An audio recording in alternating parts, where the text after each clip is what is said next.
இயேசுவின் அன்பு. கிறிஸ்து இயேசுவின் நாமத்தினாலே உங்களுக்கு அன்பின் வாழ்த்துக்கள்.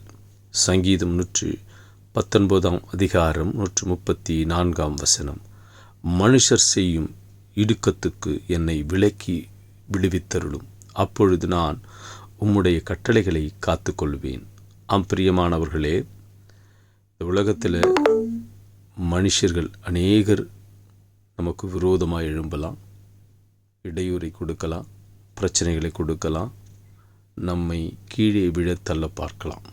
இவை அனைத்திற்கும் நாம் அவர்களுக்கு நேருக்கு நேர் நின்று சரிக்கு சமமாக நாம் அவரிடத்தில் பிரச்சனைகள் செய்யாதபடிக்கு, சண்டைக்கு செல்லாதபடிக்கு எல்லாவற்றையும் நாம் கர்த்தரிடத்திலே விட்டுவிட்டு அவரை சார்ந்து இருக்கும் பொழுது, உம்முடைய கட்டளைகளை காத்து கொண்டு, கர்த்தருடைய கட்டளைகளை காத்து அதன் வழியிலே நம்ம நடந்து அவருக்கு பிரியமாய் இருக்கும் பொழுது நமக்கு ஏற்படும் இக்கட்டுகள், பிரச்சனைகள், இடுக்கண்கள் எல்லாவற்றையும் கர்த்தர் விலக்கி வேலியடைத்து உன்னை பாதுகாத்து கொள்ளுவார்.